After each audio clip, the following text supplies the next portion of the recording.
everybody, welcome to Happy Plate. I'm Jewel and this is Chief. He's trying to steal food, but we're not gonna let him.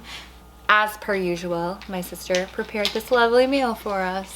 The recipe's Korean and we call it daejigogi. It's spicy pork. It's delicious. Rice, kimchi, yellow radish. And for our story today, we have one of the most infamous unsolved mysteries. We are going to talk about D.B. Cooper, the man who vanished in thin air. Literally.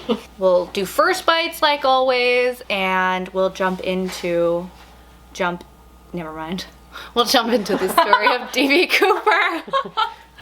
All right, so we're gonna do first bites of the spicy pork.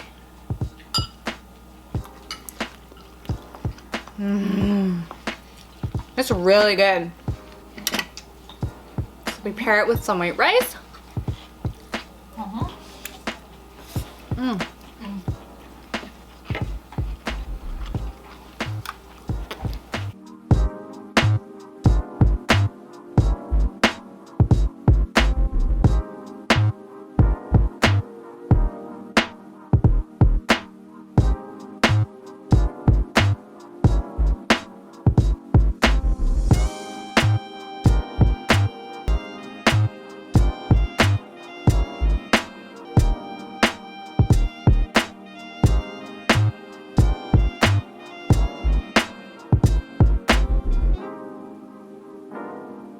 All right, everybody, let's jump into our story about D.B. Cooper.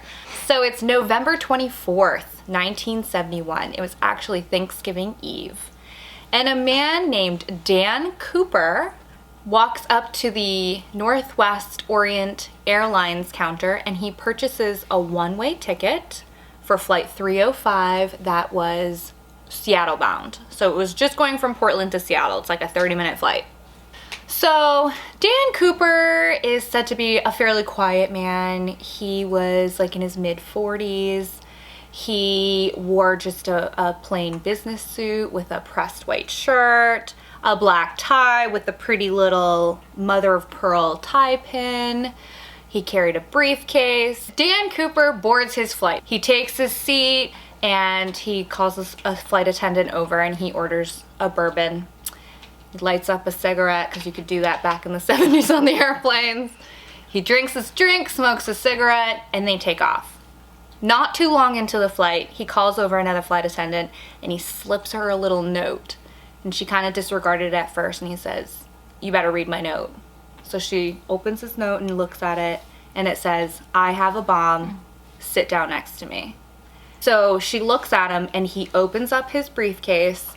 And in the briefcase is just a pile of wires and like red sticks, batteries, exactly what you would picture a bomb would look like back in the 70s or a cartoon. And so she sits down next to him and Dan, Mr. Cooper, he says, "Write down what I have to tell you." So she pulls out a piece of paper and a pen and writes down his demands. So he requests 4 parachutes and $200,000 in 20s, which doesn't seem like a lot today, but for 1971, that would be equivalent to over $1 million today. So it's a good chunk of money. The flight attendant takes her note and she quietly walks up to the cockpit and she gives it to the captain. And the captain phones in to the police and the head of the airlines. And the president of the airlines decides that they need to give him their full cooperation. So they're going to give him the money, the parachute, all of that. It was such a short flight. I mean, Portland to Seattle is only a 30-minute flight. And so the airline had to go over, the speaker. They made up some story about technical issues or mechanical issues and said that they had to burn off fuel in the air for a little bit. So what was supposed to be a 30-minute flight actually turned into a 3-hour flight, and nobody on the plane had any idea that they were being hijacked by who would be known as D.B. Cooper. So Flight 305 finally lands in Seattle a few hours later. And as they touch down on the tarmac, the police and airline crew approached the plane, and 36 passengers ended up disembarking the plane. Dan Cooper did actually kept the captain, the co-pilot, and a couple of flight attendants on board with him, but he did let some of the crew go and all of the passengers. So while the passengers were disembarking and the police and the airline members were bringing his cash on board, he decided that he was going to tell the crew what his plan was. Not really his plan, his instructions. They didn't really have a choice. So he tells them, we are going to go to Mexico. His plan was to go to Mexico with one stop in Reno, Nevada to refuel, right? So after all the passengers are off, he has his cash, he has his parachute. They take off again, and they're now heading towards Mexico. Once the plane landed in Reno, Nevada, the flight crew were shocked because Dan Cooper was nowhere to be found on the plane. Somewhere between Seattle and Reno, he actually jumped from the back of the airplane. No one knows the gust of wind coming in through the door. I know. Well, I know, in the oxygen. So all of the crew members were in the cockpit, and he was the only one in the way back of the 727 in the rear stairwell that comes out.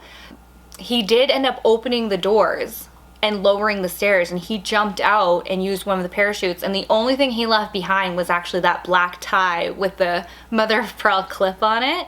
They already knew this was going on, so immediately the FBI had a massive major manhunt just ready to go. And when they discovered that he wasn't on the plane still when they landed in Reno, they were like, okay, we have this whole span between Seattle and Reno now to look. The FBI, they had tons of leads. They interviewed hundreds of people, and every lead just led to a dead end. They never found anything. They never found any evidence. They scoured the entire airplane looking for evidence on the airplane. All they had was that tie, but the DNA testing and stuff back in the 1971, of course, they couldn't do as much as they could do now, but they had absolutely no leads.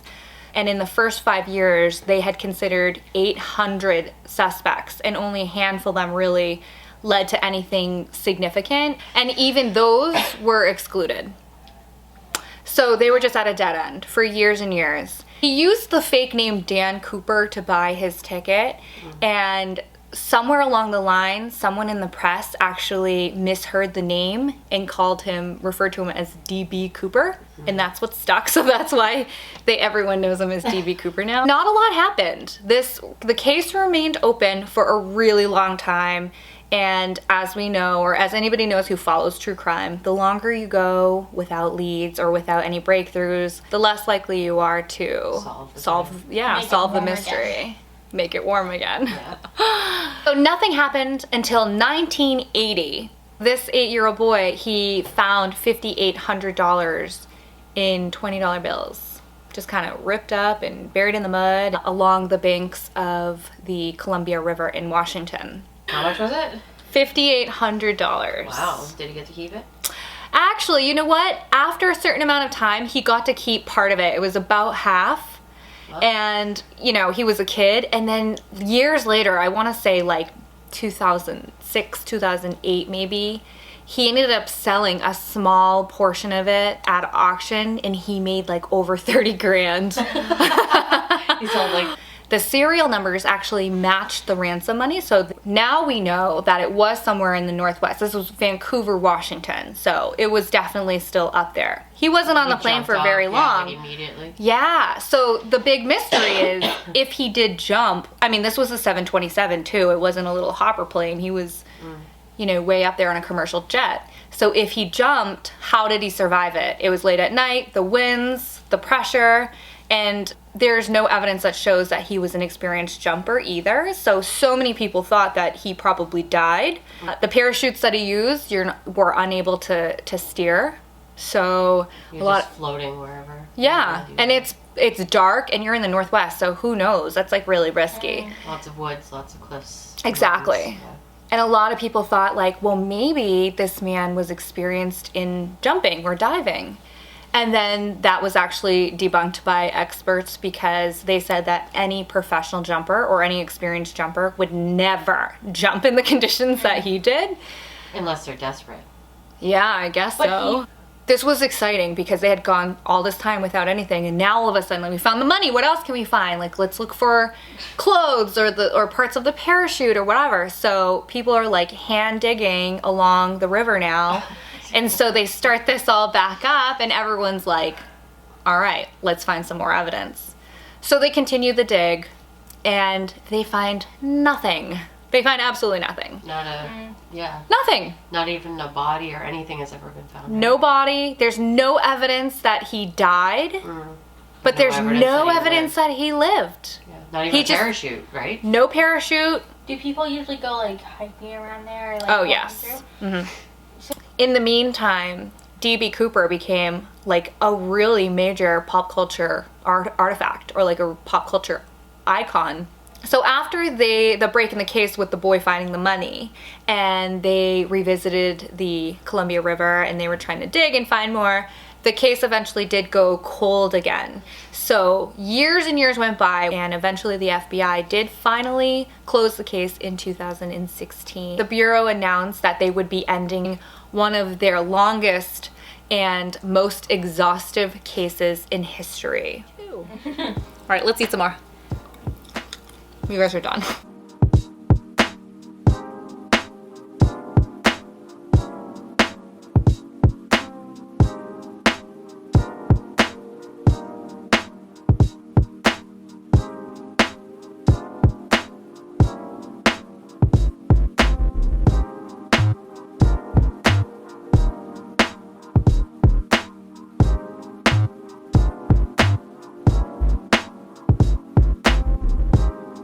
I just realized I ate the last bite without saying, oh, it's the last bite.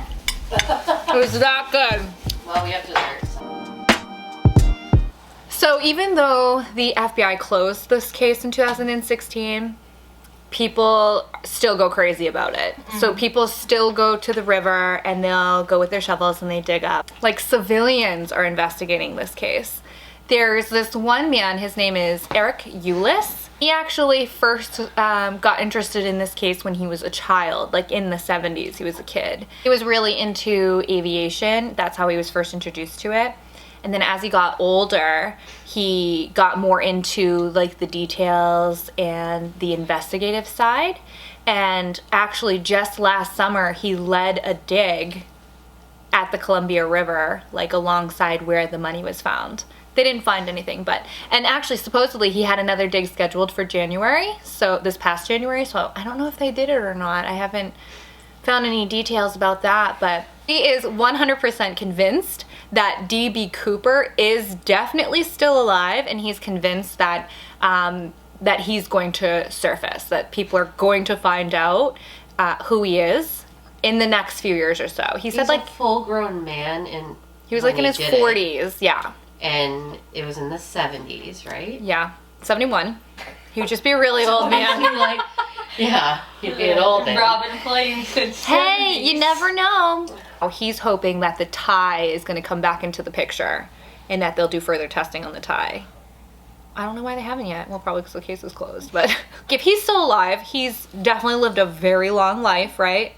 I feel like you just for everybody else in this country, like, put it in your will. Yeah. Like, let us know once you die. So Eric Eulis, he actually started a convention called the CooperCon. He started the CooperCon in 2018, and in this past year, he had a ton of guests because he actually interviewed Bill Mitchell, who was a passenger on that same flight and actually sat really close to D.B. Cooper. And he kind of talked about how they were up in the air for hours, but no one suspected a thing. They just told them there was something wrong with the plane, and everyone just kind of like waited until they could make a safe landing, and they had no idea anything was even going on until they landed in Seattle, and there were just police everywhere. So this is still a huge unsolved mystery. Still no body, still no man, no name. We don't know who he is. All we have are the drawings from like the sketch artist. It was a really, really big deal in the Northwest, of course, but it's actually like a really well-known thing across the country too. He's like pop culture. So there are some, there's interest from Hollywood regarding D.B. Cooper and his story. So let's talk about a few of them. There was a movie that was recently greenlit that is called Not If You Understand.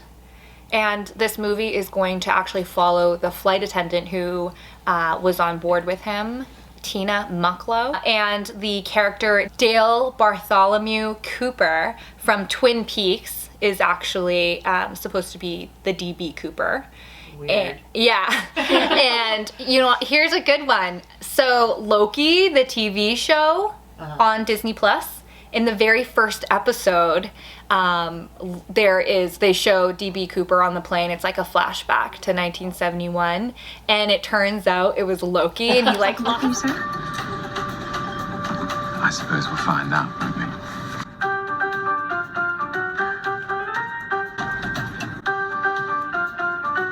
Miss. Yes, Mr. Cooper. You might want to take a look at that note. I have a bomb.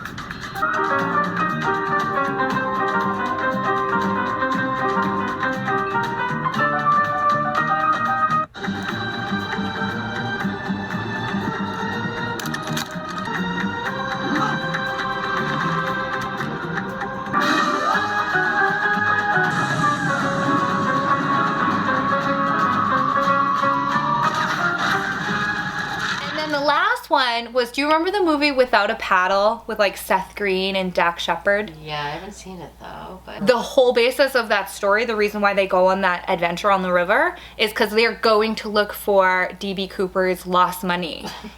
I never put that together. Unsolved mystery, D.B. Cooper. Nobody knows, but it's an interesting story. Maybe we'll get to do a part 2 someday when we actually have D.B. Cooper actually identified. That would be nice. Yeah. Probably not. I won't hold my breath. Everyone, we have a special dessert today. I don't know what it is, but my sister's gonna surprise me, so. It has multiple names. Okay. There's Tell me when to open my eyes. there's Puppy Chow. Puppy Chow. There's Muddy Buddy.